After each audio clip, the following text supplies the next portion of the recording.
Brother praise లా దానియేలు గ్రంథము 9వ అధ్యాయము 3వ వచనం చదువుకుందామండి. అంతట నేను గోనెపట్ట కట్టుకొని ధూళి తలపైన వేసుకొని ఉపవాసముండి ప్రార్థనా విజ్ఞాపనములు చేయుటకై ప్రభువగు దేవుని ఎదుట నా మనస్సును నిబ్బరము చేసుకొంటిని. మరి ఇటు వాక్యాన్ని బట్టి దేవుడు మనతో మాట్లాడలాగున చిన్న ప్రార్థన చేసుకుందామండి. ప్రేమగల తండ్రి, పరిశుద్ధుడైన దేవా, కృపా కనికరం కలిగినటువంటి మా గొప్ప దేవా, మీ కొందనాలు, స్తోత్రములు యొక్క సమయములో తండ్రి, మరి ఇక్కడ నిలబడినటువంటి దాన్ని, అల్పురాల్ని, అయోగ్యురాల్ని తండ్రి, జ్ఞానం లేనటువంటి దాన్ని తండ్రి, మీ యొక్క శిలువ చరణం మరుగుపరచండి. నా నోట మీ మాట నుంచి మరి ప్రార్థిస్తూ ఉంటున్నాను తండ్రి. నన్ను ఖాళీ చేసి మీ తలంపులను నాకు అనుగ్రహిస్తూ రమ్మని వేడుకుంటున్నాను. మాతో మీరే మాట్లాడుతూ రమ్మని ప్రార్థిస్తూ నాయన స్తుతి, మహిమ, ఘనత, ప్రభావాలు మీకే ఆరోపించుకుంటూ యేసుక్రీస్తు అత్యున్నతమైనటువంటి నామములో స్తుతించి విశ్వాసంతో ప్రార్థించి అడిగి వేడుకుంటున్నాను తండ్రి. ఆమేన్, ఆమేన్. మరి ఇక్కడ దానియేలు గ్రంథము 9వ అధ్యాయము 33వ వచనములో మరి దానియేలు యొక్క మరి ప్రార్థన విజ్ఞాపన అనేది మనకి ఇక్కడ కనిపిస్తూ ఉంటుంది.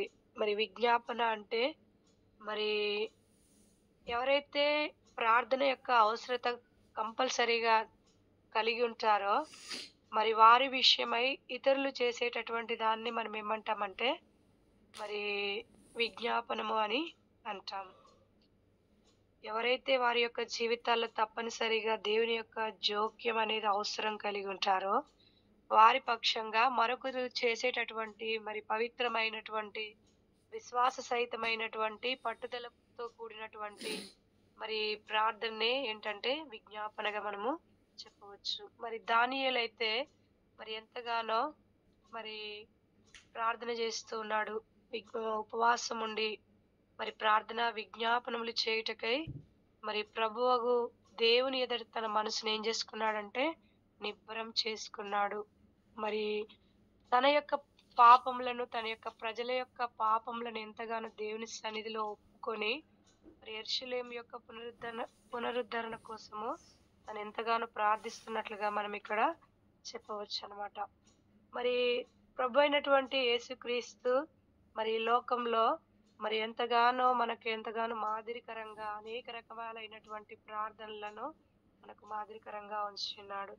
మరి ఈ యొక్క దానియేలు ప్రార్థన కూడా మరి ఎంతో భారభరితమైనటువంటి మరి విశ్వాస సహితమైనటువంటి ప్రార్థన దానియేలు భారంతో ప్రార్థిస్తూ వచ్చాడు. ఈ యొక్క 9వ అధ్యాయంలో యెరూషలేము యొక్క పునరుద్ధరణ కోసము దేశమంతటి కొరకు భారంతో ఆయన ప్రార్థించిండు. కాబట్టి మరి ఇది బైబిల్ గ్రంథంలో విజ్ఞాపనకి ఒక ఉదాహరణగా మనము చెప్పవచ్చు. అదేవిధంగా ప్రభు అయినటువంటి యేసుక్రీస్తు కూడా మరి భూమిపై తన యొక్క పరిచర్యలో మరి ఎవరినైతే వెదికి రక్షించడానికి తాను ఈ లోకానికి వచ్చాడో మరి ఆ యొక్క జన సమూహం కొరకు ప్రభు అయినటువంటి యేసుక్రీస్తు కూడా ఎంతగానో ప్రార్థిస్తూ వచ్చాడు. మరి లూకా సువార్త 19వ అధ్యాయం 10వ వచనంలో మనకందరికి బాగా మరి తెలిసినటువంటి వాక్య లేఖనము. మరి నశించిన దాన్ని వెదికి రక్షించడానికే మరి ఆయన ఈ లోకానికి వచ్చాడని దేవుని యొక్క వాక్యం సెలవిస్తున్నాయి. మరి ఈ లోకంలో మరి నశించిపోతున్నటువంటి వారి కొరకు మరి ప్రభు అయినటువంటి యేసుక్రీస్తు ఎంతగానో మరి ప్రార్థన చేస్తూ వచ్చిండు. మరి అంత మాత్రమే కాదు కానీ ఇదే లూకా సువార్త 19వ అధ్యాయము 41వ వచనంలో కూడా 19వ అధ్యాయము 41వ వచనంలో ఆయన నీకేమి చేయగోరుచున్నావని అడగగా 19వ అధ్యాయము 41వ వచనము 19:41 ఆయన పట్టణమును సమీపించినప్పుడు దానిని చూచి దాని విషయమై ఏడ్చి మరి యెరూషలేము యొక్క నగరం కొరకు కూడా ప్రభు అయినటువంటి యేసుక్రీస్తు బహుగా విలపించిండు. మరి ఏడుపు అనేది విలపించడం అనేది ఎప్పుడు వస్తుంది? మనకు బాగా మనం తట్టుకోలేనటువంటి బాధ ఉన్నప్పుడు మాత్రమే దుఃఖం అనేది కలుగుతూ ఉంటుంది. ప్రభు అయినటువంటి యేసుక్రీస్తు మరి యెరూషలేము యొక్క నగరం కొరకు ఎంతగానో విలపించిండంట, ఏడ్చిండంట, బహుగా విలపించాడు. బహుగా ఎంతగానో ఏడ్చినటువంటి వాడుగా ఉన్నాడు. మరి ఆయన మరి అలాంటి ప్రార్థనలను మనము చేసేటటువంటి వారంగా ఉండాలి. చాలా సార్లు మనం ప్రార్థన చేస్తూ ఉంటాం గానీ, జవాబును పొందుకోలేనటువంటి వారంగానే ఉంటాం. పై ప్రార్థనలు చేసేటటువంటి వారంగా ఉంటాం. మరి యేసు ప్రభు ఎంతగా విలపిస్తూ వచ్చిండు. మరి అది ఎప్పుడు ఆ విలపించడం, దుఃఖం అనేది మన జీవితాల్లో మనకెప్పుడొస్తుంది అంటే, అది మనం తట్టుకోలేనటువంటి బాధ, కష్టం మన జీవితంలో ఎప్పుడైతే మనం అనుభవిస్తూ ఉంటామో, అప్పుడే మనకు దుఃఖం అనేది కలుగుతూ ఉంటుంది. ఒక వ్యక్తి మరి చాలా ప్రార్థన అవసరత కలిగి ఉన్నాడు. మరి ఎంతో దిక్కుతోచనటువంటి పరిస్థితిలో ఉన్నప్పుడు, మరి ఆ వ్యక్తి యొక్క బాధను మనం ఏం మరి నిజంగా అది మన బాధనే అని చాలా క్రిటికల్ పొజిషన్‌లో ఉన్నాడనుకోండి. మరి ఆ వ్యక్తి యొక్క బాధ నిజంగా అది మన బాధనే అని మనం ఎప్పుడు అయితే అనుకోని ప్రార్థిస్తూ ఉంటామో, అప్పుడు గూడా మనకేమొస్తుందంటే దుఃఖం అనేది నిజంగా మరి అలాంటి భారభరితమైనటువంటి ప్రార్థన మనము చేసేటటువంటి వారంగా ఉంటాం. మరి ప్రభు అయినటువంటి యేసుక్రీస్తు ఎంతగానో మరి యెరూషలేము నగరం కొరకు ఆయన బహుగా విలపించాడని ఇక్కడ దేవుని యొక్క వాక్యము సెలవిస్తుందనమాట. అంత మాత్రమే గాదు గానీ, మరి యేసుక్రీస్తు ప్రభువు మరి తన యొక్క శిష్యుల కొరకు వ్యక్తిగతంగా గూడా ప్రార్థన చేస్తూ వచ్చిండు. కొన్ని సార్లు వ్యక్తిగతంగా ప్రార్థన చేస్తూ వచ్చిండు. మరి గుంపులుగా, సమూహంగా ప్రార్థన చేస్తూ వచ్చిండు. మరి అదే విధంగా ఆయన సిలువలో వేలాడుతున్నప్పుడు గూడా తన శత్రువుల కోసం సైతం ఆయన ఏం చేస్తూ వచ్చిండంటే ప్రార్థన చేస్తూ వచ్చిండనమాట. శత్రువుల కొరకు గూడా ఆయన ప్రార్థన చేస్తూ వచ్చిండు.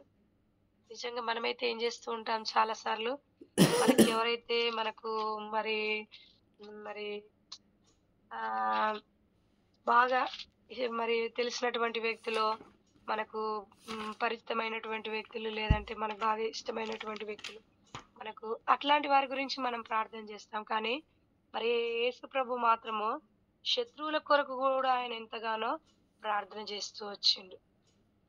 లూకా సువార్త 23వ అధ్యాయము 34వ వచనంలో లూకా సువార్త 23:34లో యేసు తండ్రి వీరేమి చేయుచున్నారో వీరెరుగరు గనుక వీరిని క్షమించుమని చెప్పెను.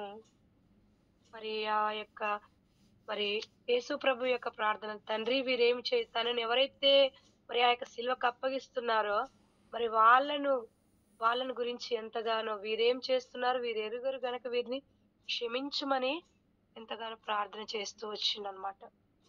శత్రువుల కోసం ప్రార్థన చేస్తూ వచ్చిండు. మరి మన జీవితాల్లో మనం గూడా మరి అలాంటి ప్రార్థనను మనము కలిగి ఉండేటటువంటి వారంగా ఉండాలి. మరి యేసుక్రీస్తు తన యొక్క పరిచర్యలో మరి ముఖ్యమైనటువంటి అంశం ఏంటి అంటే, మరి దేవుని యొక్క సింహాసనం ఎదుట మరి మన పక్షంగా వి విజ్ఞాపనం చేయడము. మన పక్షాన ఆయన ఏం చేస్తున్నాడంటే, తండ్రి అయినటువంటి దేవునికి మరి విజ్ఞాపనం చేస్తూ ఉన్నాడన్నమాట. మనకు కలిగి ఉన్నటువంటి ఏకైక ధైర్యం ఏంటంటే, మన ప్రభు అయినటువంటి యేసుక్రీస్తు మన గురించి ఏం చేస్తున్నాడంటే, విజ్ఞాపనములు చేస్తున్నాడు. కాబట్టి మన జీవితాల్లో మనం అనేకుల కొరకు విజ్ఞాపనములు చేసినప్పుడు, దేవుడు ఆటోమేటిక్‌గా మన యొక్క అవసరతలను, మన యొక్క అక్కర్లను దేవుడు తీర్చేటటువంటి వాడుగా ఉంటాడు. చాలా సార్లు చాలామంది ఏం చేస్తూ ఉంటారంటే, వాళ్ళ కోసమే వాళ్ళు ఎంతగానో ప్రార్థన చేస్తూ ఉంటారు. వాళ్ళ యొక్క అవసరతలే మొదటగా దేవునికి చెప్తారు. ఇతరుల గురించి తక్కువ చేస్తారు. వాళ్ళ గురించి ఎక్కువగా చేస్తారు. మనం ఎప్పుడైతే ఇతరుల గురించి భారం కలిగి మరి దేవుని సన్నిధికి చేరి మరి ఎంతగానో ప్రార్థన చేస్తూ ఉంటామో, మరి ఆటోమేటిక్‌గా దేవుడు ఏం చేస్తూ ఉంటాడంటే, మన యొక్క ప్రతి అవసరతను ఆయన తన యొక్క మరి మహిమైశ్వర్యంలో ఆయన తీర్చేటటువంటి దేవుడు మన దేవుడు. ఆయన నమ్మదగినటువంటి దేవుడు. రోమీయులకు రాసినటువంటి పత్రిక 8వ అధ్యాయము 34వ వచనంలో శిక్ష విధించువాడెవడు చనిపోయిన క్రీస్తు యేసే. అంతేకాదు మృతులలో నుండి లేచిన వాడును, దేవుని కుడిపార్శ్వమున ఉన్నవాడును, మన కొరకు విజ్ఞాపనము కూడా చేయువాడును ఆయనే. దేవుని యొక్క కుడిపార్శ్వమున కూర్చుని ఆయన ఏం చేస్తున్నాడంటే, మన కొరకు ఎంతగానో విజ్ఞాపనం చేస్తూ ఉంటున్నాడు. చాలా సార్లు మనము దేవునికి ఎంతగానో అయిష్టంగా మరి మరి జీవించినప్పటికీ కూడా మరి దేవుడు ఏం చేస్తూ ఉంటాడంటే, మరి వాక్యం ద్వారానో మరి ఏదో ఒక రకంగా దేవుడు మనతో మాట్లాడుతూ మనల్ని సరిచేయడానికి మరి ఇష్టపడేటటువంటి దేవుడు మన దేవుడు. కాబట్టి ఎప్పటికప్పుడు మన కొరకు దేవుడు ఏం చేస్తున్నాడంటే, తండ్రి యొక్క కుడి పార్శ్వమున కూర్చొని ఎంతగానో విజ్ఞాపనములు చేస్తూ ఉంటున్నాడు. విజ్ఞాపనములు చేస్తూ ఉంటున్నాడు. మరి అలాంటి విజ్ఞాపనములు మనం ఏం చేయాలంటే ఇతరుల కొరకు మనము చేసేటటువంటి వారంగా ఉండాలి. మరి అంత మాత్రమే కాదు గాని యేసుక్రీస్తు తండ్రి అయినటువంటి దేవుని దగ్గర మన దగ్గర ఒక ఉత్తరవాదిగా ఉన్నాడు. మధ్యవర్తి ఉత్తరవాది అంటే ఏంటంటే ఒక మధ్యవర్తిగా ఉండి ఆయన ఎంతగానో మన పక్షాన ఉన్నటువంటి దేవుడు మన దేవుడు. ఈ లోకంలో నిజంగా మనకెక్కడ ఏదైనా ధైర్యం ఉంది, లోకంలో మనకేదైనా ఉన్నదా అంటే అది కేవలము మన ప్రభు అయినటువంటి యేసుక్రీస్తుని బట్టియే మనకు ఆ యొక్క ధైర్యమైన ఏదైనా. చాలా మంది క్రైస్తవులు మరి వారికున్నటువంటి పరిస్థితులను బట్టి గానివ్వండి, వారికున్నటువంటి మరి లోకానుసారంగా ఎన్నో వారికి ఇబ్బందులున్నప్పటికి గూడా వాళ్ళంత ధైర్యంగా ఉండడానికి కారణం, అంత సంతోషంగా ఉండడానికి కారణం ఏంటంటే కేవలము యేసుక్రీస్తు ప్రభువును బట్టే. ఆ యొక్క దేవుని మీద ఉంచినటువంటి ఆ యొక్క విశ్వాసాన్ని, నిరీక్షణను బట్టే ఏం చేస్తూ ఉంటారంటే క్రైస్తవులు చాలా మటుకు మరి ఎంతో ధైర్యంగా, మరి ఎంతో నిబ్బరం కలిగినటువంటి మనసు కలిగి హ్మ్. ధైర్యంగా ఉంటూ ఉంటారనమాట. మొదటి యోహాను పత్రిక 2వ అధ్యాయము మరి ఆ యొక్క చివరి భాగంలో నీతిమంతుడైనటువంటి యేసు అను ఉత్తరవాది తండ్రి యొద్ద మనకున్నాడు. ఎవడైనను పాపం చేసిన యెడల నీతిమంతుడైన యేసుక్రీస్తు అను ఉత్తరవాది తండ్రి యొద్ద మనకున్నాడు. తండ్రి యొద్ద మనకొక ఉత్తరవాదిగా, ఒక మధ్యవర్తిగా ఆయన ఏం చేస్తున్నాడంటే ఉన్నటువంటి దేవుడు మన దేవుడన్నమాట. ఉత్తరవాది అంటే ఆదరణకర్త. మనల్ని ఎంతగానో ఆదరించేటటువంటి దేవుడు, బలపరిచేటటువంటి దేవుడు, మరి ఎంతగానో మనకు ధైర్యం ఇచ్చేటటువంటి దేవుడు. మనకు కలిగి ఉన్నటువంటి ధైర్యం ఏంటంటే మన ప్రభు అయినటువంటి యేసుక్రీస్తే అన్నమాట. కాబట్టి మరి ఆయననే ఇంతగా మరి ప్రార్థన చేస్తూ వస్తే ఆయన బిడ్డలమైనటువంటి మనం నిజంగా మన జీవితాల్లో మరి ఆ యొక్క విజ్ఞాపన ప్రార్థన మనం ఎంతైనా కలిగి ఉండాలి. నిజంగా ఈ ప్రార్థన అనేది, విజ్ఞాపన అనేది దేవునికి మనల్ని ఎంతగానో సమీపస్తులను చేసేదిగా ఉంటుందన్నమాట. దేవునికి మనల్ని ఎంతగానో సమీపస్తులను చేసేదిగా ఉంటుంది. అదే విధంగా మరి ఆ యొక్క రోమీయులకు రాసినటువంటి పత్రిక 8వ అధ్యాయం 26వ వచనంలో గూడా మనం ఎలాగూ యుక్తంగా ప్రార్థింపవలనో ఆత్మ ఆ యొక్క ఉచ్చరింప శక్యం గాని మూలుగులతో ఆత్మ తానే మన పక్షాన ఏం చేస్తున్నాడంటే విజ్ఞాపనములు చేస్తూ ఉన్నాడు. ఉచ్చరింప శక్యం గానటువంటి మూలుగులతో మన పక్షాన ఉన్నటువంటి ఆ యొక్క ఆత్మ తానేది ఏం చేస్తున్నాడంటే విజ్ఞాపనములు చేస్తూ ఉన్నాడు. కాబట్టి ఆయన బిడ్డలమైనటువంటి మనం కూడా అనేకుల కొరకు ప్రార్థించినప్పుడు, విజ్ఞాపనములు చేసినప్పుడు దేవుడు ఖచ్చితంగా ఆయన చిత్తానుసారంగా మనం ఏది అడిగిననో ఆయన మన మనవిని ఏం చేస్తూ ఉంటాడంటే ఆలకించేటటువంటి దేవుడు మన దేవుడు. కాబట్టి మరి దేవుని మనం అడిగేటప్పుడు ఆయన చిత్తానుసారంగా మనము అడిగేటటువంటి వారంగా ఉండాలి. ఆయన చిత్తానుసారంగా అది ఆయన చిత్తమా కాదా అనేది మనం గ్రహించాలి నిజంగా. ఫర్ ఎగ్జాంపుల్ ఇప్పుడు మరి మనం చాలా ఇతరుల కొరకు మనం ప్రార్థిస్తూ ఉంటున్నాం. ఈ యొక్క జూమ్‌లో మరి అనేకుల కొరకు ప్రార్థిస్తూ ఉంటున్నారు. అనేకుల కొరకు ప్రార్థించడం అనేది అది దేవుని యొక్క చిత్తము. కాబట్టి అలాంటి విజ్ఞాపనను, అలాంటి ప్రార్థనను దేవుడు ఖచ్చితంగా ఏం చేస్తూ ఉంటాడంటే అంగీకరిస్తాడు, జవాబును అనుగ్రహిస్తాడన్నమాట. మొదటగా మన గురించి మనం చేసుకోవడం కాదు గానీ, ఇతరుల గురించి చేసినప్పుడు మరి ఆ యొక్క ప్రార్థన, ఆ యొక్క విజ్ఞాపన అనేది దేవునికి ఎంతగానో మరి ప్రీతికరమైనటువంటిదిగా ఉంటుంది. ఆ యొక్క దానియేలైతే మరి ఆ యొక్క ప్రజల కొరకు ఎంతగానో యెరూషలేము యొక్క పునరుద్ధరణ కొరకు ఆ యొక్క గోనె పట్ట కట్టుకున్నాడు. ధూళి తనపైన వేసుకున్నాడు. ఉపవాసం ఉన్నాడు. మరి ప్రార్థన విజ్ఞాపనములు చేసేటటువంటి వాడుగా ఉన్నాడు. ఆ గోనె పట్ట అంటే ఇప్పుడున్నటువంటి ఆ యొక్క జూట్ బ్యాగ్ లాంటిది కాదంట. ఆ గోనె పట్ట అంటే మామూలుగా ఆ యొక్క గొర్రె, మేక వెంట్రుకలతో తయారు చేసినటువంటి ఆ యొక్క గుంగలి లాంటిదన్నమాట గోనె పట్ట. అది వేసుకున్నాడు. అది మరి అంత కంఫర్టబుల్‌గా ఉంటుందా అంటే ఉండదది. గుచ్చుకుపోతుంది అది.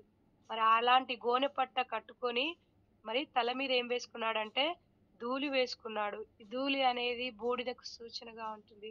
మరి ఆ ధూళి వేసుకొని ఉపవాసం ఉన్నాడు. మరి ఎంతగానో భారం కలిగి ప్రార్థన చేస్తూ ఉన్నాడు. మనం గూడా ఇతరుల కొరకు మరి అలాంటి భారభరితమైనటువంటి విశ్వాస సహితమైనటువంటి మరి ప్రార్థన చేసినప్పుడు దేవుడు ఖచ్చితంగా మన యొక్క మనవిని ఆలకిస్తాడు. మనం అడిగిన దానికంటే, మనం ఊహించిన దానికంటే దేవుడు మనకు అత్యధికంగా చేయగలిగినటువంటి శక్తిమంతుడైనటువంటి దేవుడు అని మనం గుర్తెరిగి, మనము అనేకుల గురించి విజ్ఞాపనములు చేసేటటువంటి వారంగా ఉండాలన్నమాట. కాబట్టి మరి ఇలాంటి విజ్ఞాపన దేవుని దృష్టికి ఎంతో అంగీకారమై ఉంటుంది కాబట్టి, మరి ప్రభువైనటువంటి యేసుక్రీస్తు మనకు ఒక మంచి మాదిరికరమైనటువంటి ఎన్నో ప్రార్థనలు బైబిల్ గ్రంథంలో ఉంచున్నాడు. అనేక మంది మరి పురుషులు గావచ్చు, స్త్రీలు గావచ్చు, మరి అనేక విజ్ఞాపనములు చేసినటువంటి వారు గూడా, అనేక మంది భక్తులు గూడా బైబిల్ గ్రంథంలో మనకు ఉన్నారు కాబట్టి, మనం గూడా అలాంటి విజ్ఞాపనములు, ప్రార్థనలు చేసేటటువంటి వారంగా ఉండాలి. మరి ఇట్టి వాక్యాన్ని దేవుడు మన వెనుకటిలో దీవించి ఆశీర్వదించును గాక. ఆమేన్.